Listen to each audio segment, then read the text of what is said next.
Salut les amis. Allez, petite recette économique encore. Donc, ma planche est propre, hein. Nous sommes sur la suite de la vidéo numéro 295 où j'ai fait des escalopes de poulet milanaises à partir de cuisses pas chères. Comme je vous dis, très petit budget pour moi, donc j'essaie de trouver les bons plans. Les bons plans, c'est par exemple une cuisse de dinde de 2 kg, 1,926 kg, qui était en promo, qui était à 5,49. Elle approche la date limite de vente. Offre spéciale 7 euros. Donc 5,49 le kilo normalement, et je l'ai payé tout simplement 3,56 € le kilo. Donc là ça devient intéressant. 3,56 € le kilo. J'en ai quasiment 2 kilos. J'avais prévu de la faire farcie. Le problème, c'est que j'ai un tarif électricité tempo. Bleu, blanc, rouge, avec 3 tarifs d'électricité différents, pour faire encore des économies. Le froid est revenu, ils viennent de me mettre en rouge quasiment tous les jours. Ce qui veut dire que je paye l'électricité plein pot en ce moment. Donc pas question de dépenser d'électricité. Je comptais faire cuire au four, donc c'est raté. Donc c'est pas grave, on va faire autre chose. Je vais faire un sauté de dinde.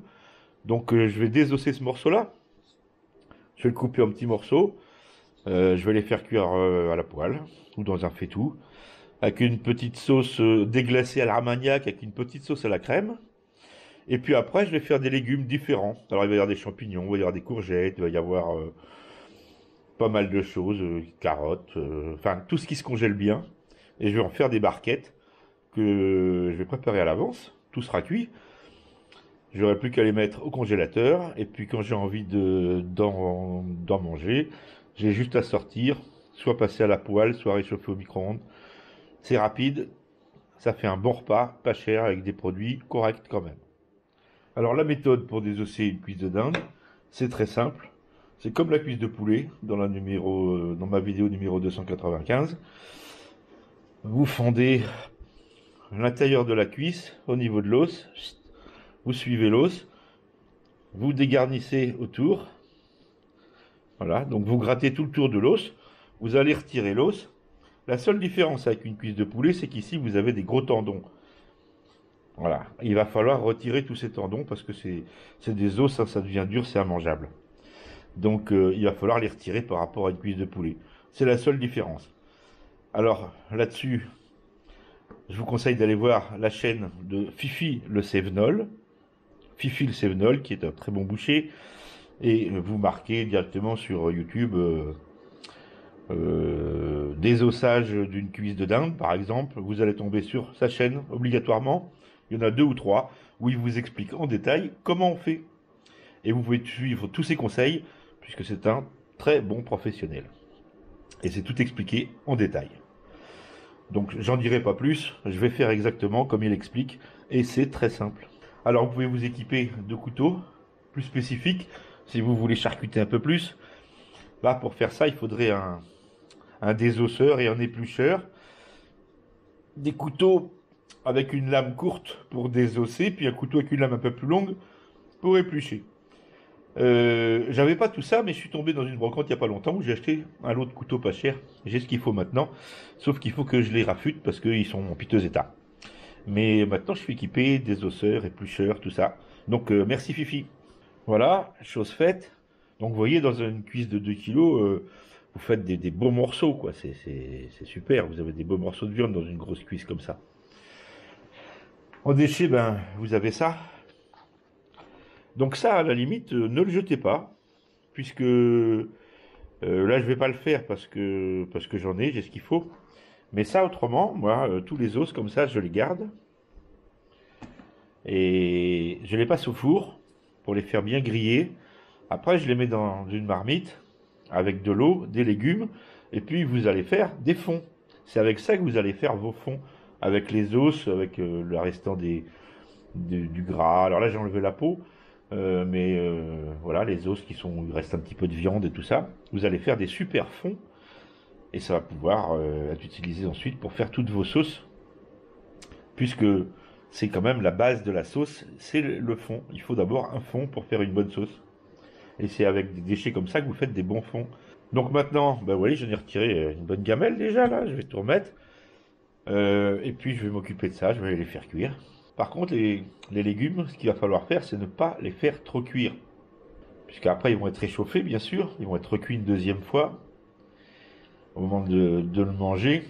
Et bon, c'est intéressant quand on a un peu, comme ils vendent dans le supermarché, les sachets forestiers ou autres, où on a des légumes qui ont quand même de la consistance.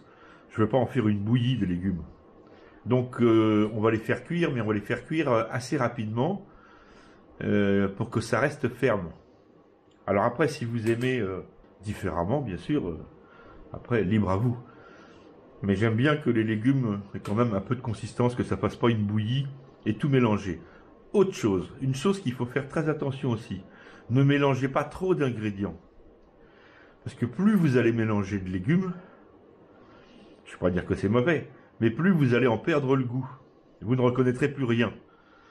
Donc il vaut mieux se limiter, on va dire que trop de goût tue le goût en fait. Il vaut mieux se limiter à champignons avec un petit peu d'ail, un peu de persil, une sauce tomate avec des petits morceaux de tomate, des choses relativement simples, un riz aromatisé ou pas. Il faut se tenir sur des choses relativement simples, c'est souvent le meilleur, quand c'est des produits qu'on aime bien sûr. Mais si vous mélangez tous les légumes ensemble, pour moi c'est pas pareil. Vous avez un mélange mais vous ne reconnaissez plus rien. Voilà. Donc je préfère faire des choses un peu séparées et surtout ne pas les faire trop cuire. Donc comme je vous ai dit, j'ai fait un sauté. Donc j'ai fait cuire les morceaux de dinde. Et puis là, il y a 2 cuisses de poulet en plus. J'ai fait cuire des champignons frais. Donc ça réduit énormément bien sûr. Plus 2 boîtes. 2 boîtes de champignons, enfin 2 petites boîtes. Un mix de 4 champignons. Donc vous voyez ce qui reste. C'est pas grand chose. Ici, 2 courgettes, des petites tomates cerises, du persil, oignons, échalotes, du riz, ici pour la sauce. Donc tout ça, bien sûr, va aller en barquette. Donc, je précise, je n'ai rien assaisonné, puisque je vais mettre tout en barquette dans le congélateur. Et bon, j'ai changé un peu de méthode, bien sûr. On s'améliore, hein, forcément. Moi, je suis pas cuisinier, hein. Mais bon, je me rends compte que je fais des erreurs, comme tout le monde. Et il ne faut surtout pas assaisonner et saler avant de congeler. Si vous mettez du sel, forcément le sel pompe l'eau, vous vous retrouvez avec de l'eau dans les barquettes et ça dessèche les aliments. Il ne faut pas saler quand vous mettez au congélateur. Vous assaisonnez après seulement. Donc là, je n'ai mis aucun assaisonnement. Tout est cru. Et je vais congeler cru. C'est au moment où où je repasserai à la poêle que je mettrai ce que je veux. Alors, ce que je veux, ça peut être plein de choses. Ici, je vous montre par exemple, j'ai de l'harissa, du concentré de tomate, des épices à tagine, euh, du tabasco. On va mettre des fines herbes, on va mettre de l'ail, on va mettre du persil, on va mettre enfin tout ce que vous voulez. Les épices qui vont vous convenir. Et ça, il vaut mieux le mettre au dernier moment. Alors il n'y a qu'une chose que je vais mettre tout de suite dans les barquettes, c'est le persil. Mais par contre, le persil cru. Parce que je ne sais pas, au moment où je vais faire cuire mes barquettes, si j'aurai du persil frais. Donc je vais l'inclure dans les barquettes, mais par contre, ça ne cuira qu'une fois au dernier moment. J'ai fait cuire la viande dans 2 poêles. Mais celle-ci en l'occurrence, par exemple, vous voyez. Donc vous avez plein de sucres qui sont dans le fond. Et ça, je vais bien sûr le déglacer. Et on va le déglacer à quoi? À l'armagnac. Donc je vais mettre une bonne dose d'armagnac. Je vais faire chauffer ma poêle, bien chaude. Je vais mettre une bonne dose d'armagnac. Je vais flamber. Et ensuite, je vais compléter avec de la crème fraîche. Que je mettrai après dans ce bol. Ça me permettra de mettre la sauce avec la viande dans la barquette. Et quand je ferai réchauffer, il y aura juste à mélanger. Voilà. Alors, je m'excuse si je travaille avec une veste. Pour ceux qui me connaissent, ils comprendront. Pour ceux qui me connaissent pas, il y en a beaucoup parce que en ce moment, je récolte, je sais pas, 8 à 10 nouveaux abonnés tous les jours. Donc, sachez que je touche une pension d'invalidité totalement dérisoire, que je vis comme je peux, que je n'ai pas de chauffage chez moi, qu'il faisait 8 degrés quand j'ai commencé de travailler. Là, maintenant, en faisant la cuisine et tout, il fait 12,5. Je pourrais quitter mon pull, ma veste, j'en ai plus besoin. Il fait bon maintenant pour moi. J'ai l'habitude, hein, c'est pas un problème, hein, du tout. Mais voilà, c'est comme ça. Je fais avec. Et je me suis toujours démerdé tout seul de toute façon. Donc il n'y a pas de souci. Et je suis très bien comme ça. C'est sûr que je préférerais qu'il fasse 15-16, c'est ma température idéale. Mais bon, on fait avec ce qu'on peut, tout simplement. Par contre, vous voyez, je préfère acheter une bouteille d'Armagnac un peu plus cher et puis me priver d'autre chose. C'est un choix. C'est un choix. Donc, qu'est-ce que je vais faire? Je vais déglacer, je vais faire ma sauce, je vais la mettre de côté, et après, on va pouvoir remplir les barquettes avec bah, ce qui me plaisait, quoi. Voilà. Alors, j'aurais pu faire des carottes, j'avais du poireau, j'avais plein d'autres trucs. J'aurais pu en faire plus, mais là, vu ce que j'ai de viande, ça va me faire déjà pas mal de repas, comme j'aime, on va dire, tout simplement. Voilà, petite sauce prête, donc bien flambée.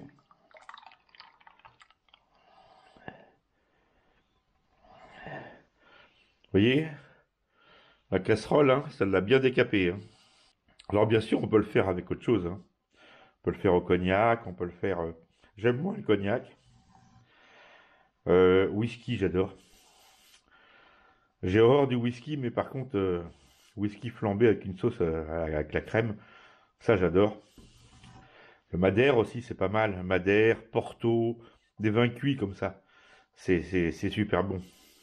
Alors je précise, j'ai quand même assaisonné un peu la sauce, hein. Salé, poivré, j'ai rectifié la sauce quand même.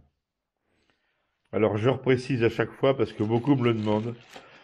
Les boîtes, ce sont des barquettes avec couvercle qui font 375 cm3 et elles ont une référence. Alors vous la trouvez, cette boîte-là, dans plein de boutiques, des fois avec des super promos, des fois pas. Enfin bon, voilà, il faut essayer d'acheter au bon moment.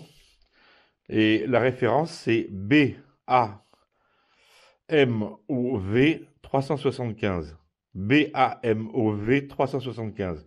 Vous tapez BAMOV 375 dans Google et vous allez trouver tout un tas de marchands qui vendent cette barquette-là. Vous la trouvez à tous les prix. Moi, je les achète par pochon de 50. Voilà. Alors, vous allez me dire, ouais, c'est pas bon marché. C'est vrai. Mais j'ai essayé les poches congélation avec une machine à vide. Elle coûte cher, même à l'étranger. J'ai essayé, bah, bien sûr, les poches congélation ordinaires. C'est toujours du plastique à jeter également. Et en recalculant tout, je me suis rendu compte que ces volumes-là, pour une personne, 375 cm3, c'est très bien. Ça se conserve très bien au congèle. Ce sont des boîtes qui sont micro-ondables, donc on peut même les faire chauffer. Normalement, elles ne dégagent pas de produits toxiques en les chauffant en micro-ondes. Je ne le fais pas, hein, je vous le dis tout de suite. Je fais juste de la décongélation avec, c'est tout. Euh, Mais le gros avantage, c'est que ces boîtes-là, moi, je les réutilise plusieurs fois. Je les lave et puis je les réutilise plein de fois.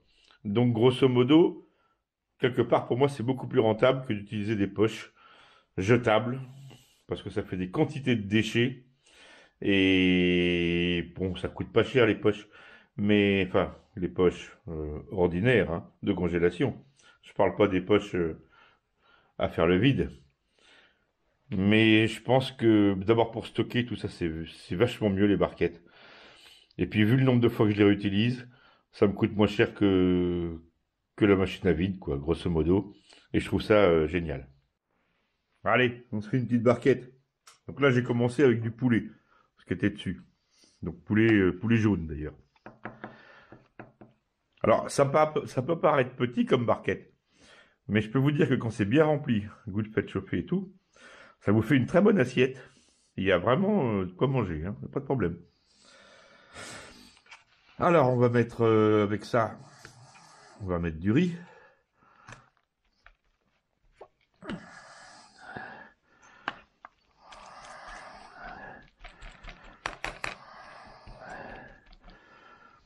Alors, si elles sont bien remplies, il n'y a pas de problème, hein.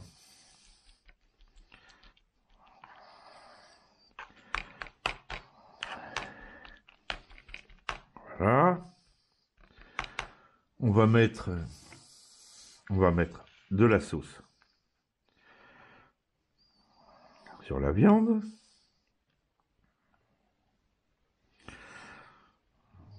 Je peux vous dire que ça vaut un plat préparé, mais alors sans problème, hein. On va mettre un peu d'oignon échalote.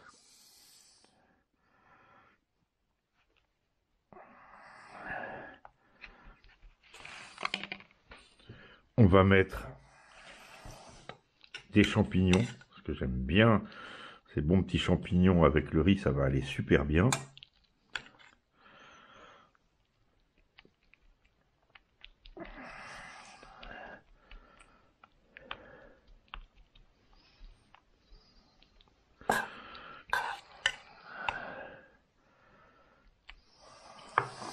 Donc, je fais des bêtises. Alors, faut bien les remplir par contre, hein. Voilà. On va finir avec un peu de persil.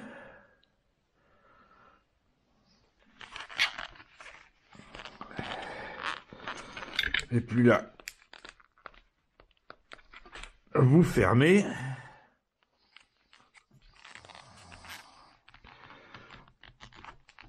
Alors, certaines, elles sont pas faciles à fermer, hein. Mais ça tient bien. Voilà. Et puis là, je peux vous dire que vous avez vraiment un bon repas, sans problème. Bon, voilà, j'ai fait 9 boîtes. Ce qui est déjà pas mal, hein. Alors là, il me reste du riz, il me reste des oignons, échalotes, il me reste un peu de légumes. J'ai plus de sauce, hein, j'ai tout passé. Puis j'ai plus de crème, je peux pas en faire d'autres. Donc, j'ai un peu de jambon, j'ai un peu de saucisson à l'ail. Je vais faire des barquettes qu'est-ce que je vais mettre? Eh ben, je vais mettre du fromage. Donc ça va faire, je vais mettre de la raclette. Alors par contre, la raclette, hein, je vous dis un truc. N'achetez jamais la raclette premier prix. C'est de la merde, c'est bourré de sel. Et puis elles sont pas bonnes, c'est vraiment infâme. Donc là, si il y a des choses, je fais attention. La raclette, faut quand même mettre un minimum pour avoir quelque chose de mangeable. Donc ce que je vais faire, c'est que je vais faire un petit montage. Alors ça, c'est pas du jambon. Attention, le jambon, ça coûte beaucoup trop cher. C'est un produit, c'est un produit de grosse consommation que tout le monde achète. Quand vous voyez le prix au kilo, c'est exorbitant. Alors que si vous achetez un jambon complet, une cuisse de porc, en ce moment c'est des promotions, ça vaut que dalle. Ça vaut que dalle. Vous trouvez ça à 3 euros le kilo. Seulement coupé en tranches sous blister, vous allez payer 17 euros le kilo. Alors que ça vaut que dalle. En plus, c'est du reconstitué, bien sûr, hein. Ne croyez pas que votre tranche de jambon, couanée ou décoinée, même quand elle a la couenne autour, vous avez déjà vu la couenne autour d'une tranche de jambon? Vous avez déjà vu une cuisse de porc? Une cuisse de porc, il y a une couche de gras, il y a une belle couenne. Si vous le faites cuire et que vous le coupez en tranches, ça vous donnera jamais une tranche de jambon, hein. Dites-vous bien une chose, ce n'est que du reconstitué. Comme ça. Et ça, ce n'est pas du jambon, c'est de l'épaule. Et l'épaule, ça a le même goût que le jambon. Bon, c'est un peu plus gras. Alors là, c'est pareil, c'est du reconstitué, bien sûr, hein. Il n'y a pas la bordure autour, il n'y a rien. C'est des tranches rectangulaires, comme ça. Mais ça vaut 3 fois moins cher que le jambon. Et ça vaut pas le même goût, hein. Que ce soit de l'épaule ou de la cuisse, ça vaut pas le même goût. Mais ça vaut 5 balles, ça. Ça vaut pas 17. Et encore, même pas 5 euros. Et c'est très bon. Alors là, je vais mettre des tranches de saucisson à l'ail industriel, hein, bien sûr. Avec de la bonne raclette. puis je vais faire des multicouches. Je vais rajouter avec le riz. La raclette avec le riz, c'est très bon. Très bon. Bon riz basmati, vous mettez des tranches de raclette parsemées dans le riz. Vous faites bien chauffer pour que la raclette fonde dans le riz. Et vous allez vous régaler, vous verrez. C'est sympa ça. Mais si vous voulez, on parle de jambon, si vous voulez vraiment manger du bon jambon, en ce moment c'est les promos porcs. C'est la période, hein. Vous allez avoir ça pendant 2 mois là. Achetez carrément des gros jambons, prenez un faitout, mettez un bouillon, faites un bouillon, même avec des cubes, hein. Et puis vous mettez carrément le jambon complet dans le faitout et vous le faites cuire. Et je vais vous dire un truc, après quand vous le sortez, bah, vous le désossez, bien sûr, faut enlever l'os au milieu.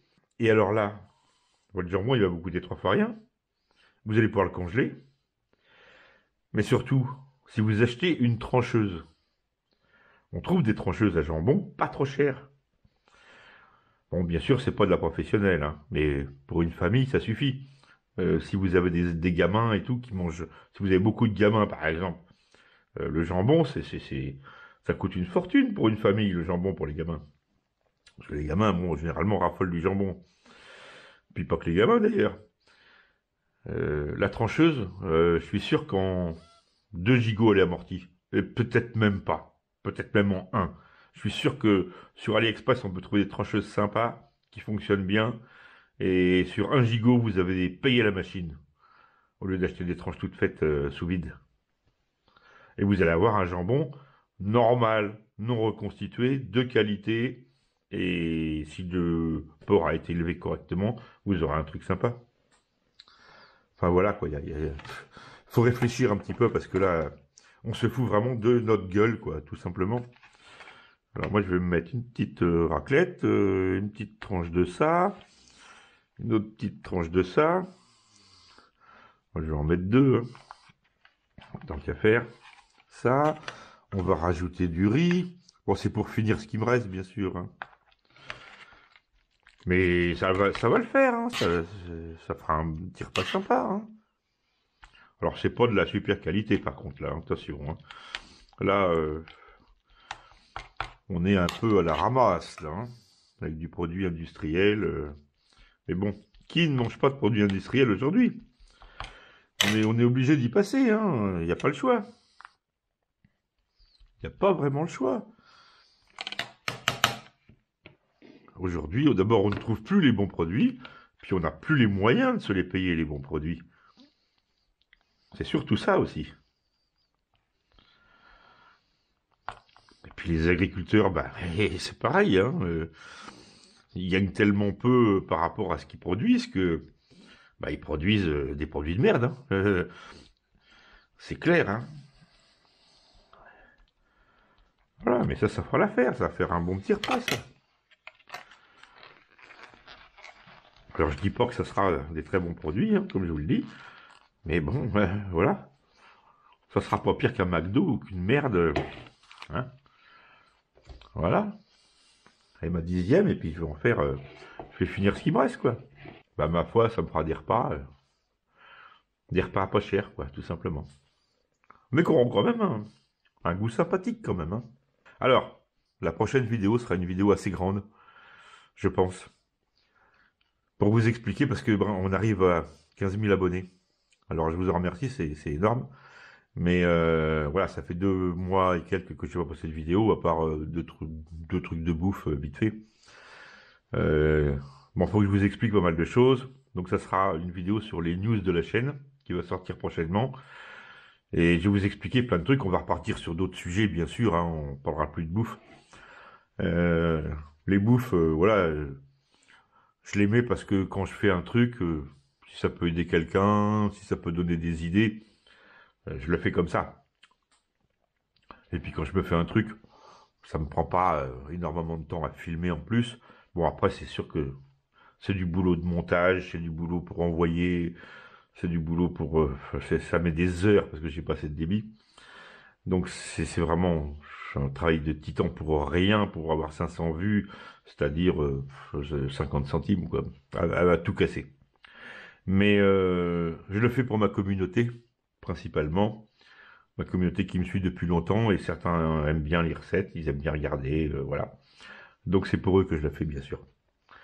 En priorité, je le fais pour tout le monde, hein, mais c'est pour ma communauté qui me suit depuis longtemps, principalement. Donc on va revenir sur pas mal de petits trucs, je vais tout vous expliquer. Sur ce, je vous fais une grosse bise, je continue mes barquettes, je vais les marquer, et puis j'irai les mettre au congèle tout à l'heure.